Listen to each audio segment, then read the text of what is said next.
The Tiger Rising by Kate D. Camillo. The morning after he discovered the tiger, Rob went and stood under the Kentucky Star Motel sign and waited for the school bus, just like it was any other day. The Kentucky Star sign was composed of a yellow neon star that rose and fell over a piece of blue neon in the shape of the state of Kentucky. Rob liked the sign. He harbored a dim but abiding notion that it would bring him good luck. Finding the tiger had been luck, he knew that. He had been out in the woods behind the Kentucky Star Motel, way out in the woods, not really looking for anything, just wandering around, hoping that maybe he would get lost or get eaten by a bear and not have to go to school ever again. That's when he saw the old Beauchamp gas station building, all boarded up and tumbling down, and next to it there was a cage. And inside the cage, unbelievably, there was a tiger, a real-life, very large tiger, pacing back and forth. It was orange and gold and so bright, it was like staring at the sun itself, angry and trapped in a cage. It was early morning and it looked like it might rain. It had been raining every day for almost 2 weeks now. The sky was gray and the air was thick and still, and fog was hugging the ground. To Rob, it seemed as if the tiger was some magic trick rising out of the mist. He was so astounded at his discovery and so amazed that he stood and he stared, but only for a minute.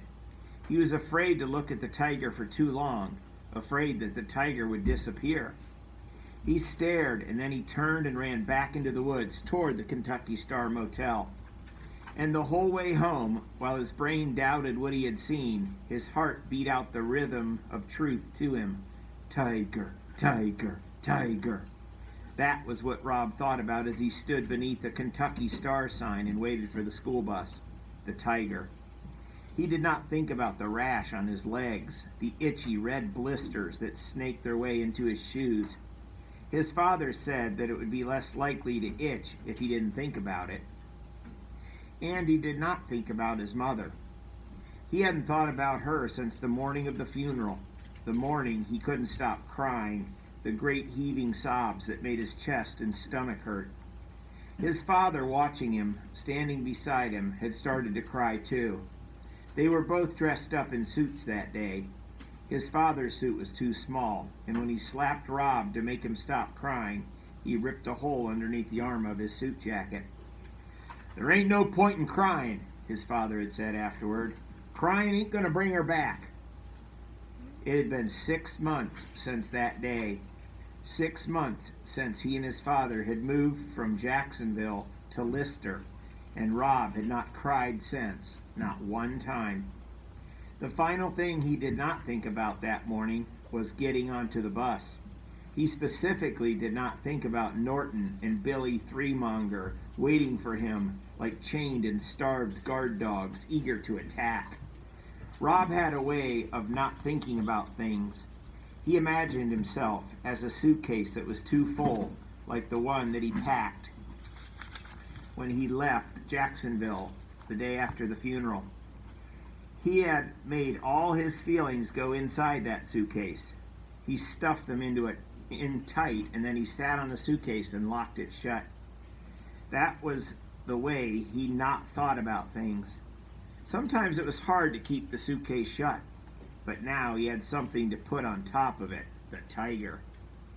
So, as he waited for the bus underneath the Kentucky Star sign, and as the first drops of rain fell from the sullen sky, Rob imagined the tiger on top of his suitcase, blinking, his golden eyes sitting proud and strong, unaffected by the not thoughts straining to come out. "Looky here," said Norton Threemonger as soon as Rob stepped onto the school bus. "It's the Kentucky Star. How's it feel to be a star?" Norton stood in the center of the aisle, blocking Rob's path. Rob shrugged. "Oh, he don't know," Norton called to his brother. "Hey, Billy, he don't know what it's like to be a star." Rob slipped past Norton. He walked all the way to the back of the bus and sat down at the last seat. "Hey," said Billy Threemonger, "you know what? This ain't Kentucky. This is Florida." He followed Rob and sat down right next to him. He pushed his face so close that Rob could smell his breath. It was bad breath. It smelled like metallic and rotten. "You ain't a Kentucky star," Billy said, his eyes glowing under the brim of his John Deere cap. "And you sure ain't a star here in Florida. You ain't a star nowhere." "Okay," Rob said. Billy shoved him hard, and then Norton came swaggering back and leaned over Billy and grabbed hold of Rob's hair with one hand, and with the other hand ground his knuckle into Rob's scalp. Rob sat there and took it. If he fought back, it lasted longer. If he didn't fight back, sometimes they got bored and left him alone. They were the only 3 kids on the bus until it got into town, and Mr. Nelson, the driver, pretended he didn't know what was going on.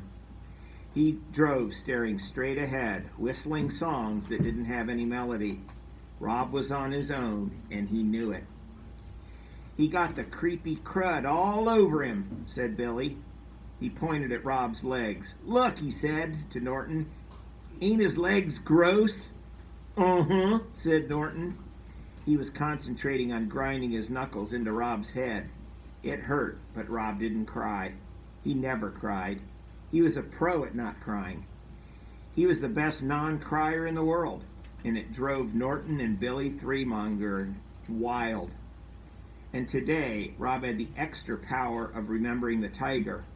All he had to do was think about the tiger, and he knew there was no way he would cry, not ever. They were still out in the country, only halfway into town, when the bus lurched to a stop. This was such a surprising development to have the bus stop halfway through its route that Norton stopped grinding his knuckles into Rob's scalp, and Billy stopped punching Rob in the arm. "Hey, Mr. Nelson!" Norton shouted. "What you doing?" "This ain't a stop, Mr. Nelson," Billy called out helpfully.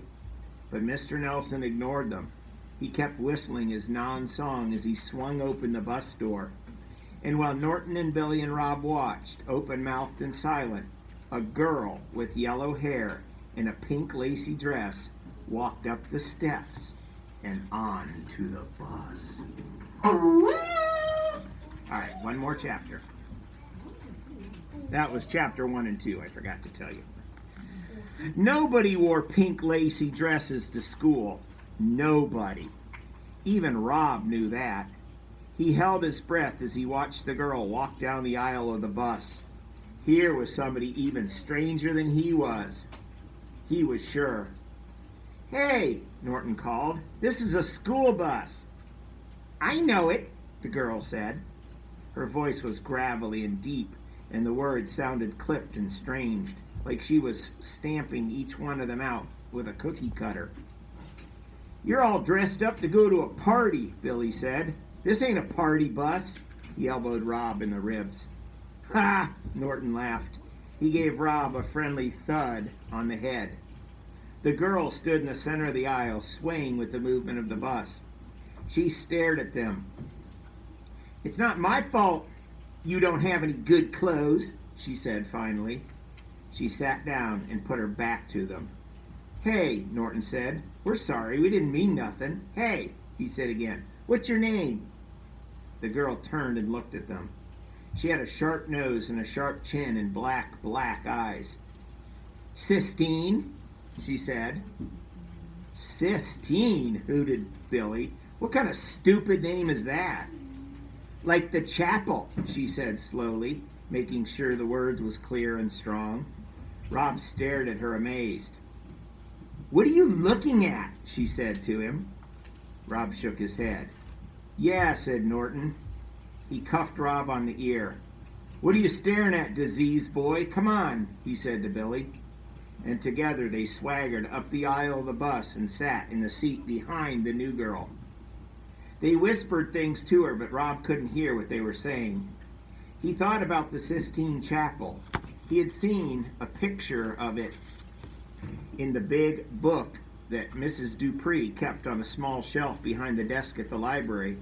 The pages of the book were slick and shiny, and each picture made Rob feel cool and sweet inside, like a drink of water on a hot day. Mrs. Dupree let Rob look at the book because he was quiet and good in the library. It was her reward to him. In the book, the picture from the ceiling of the Sistine Chapel showed God reaching out and touching Adam. It was like they were playing a game of tag, like God was making Adam it. It was a beautiful picture. Rob looked out the window at the gray rain and the gray sky and the gray highway. He thought about the tiger. He thought about God and Adam, and he thought about Sistine. He did not think about the rash on his legs, and he did not think about his mother, and he did not think about Norton and Billy Threemonger. He kept the suitcase.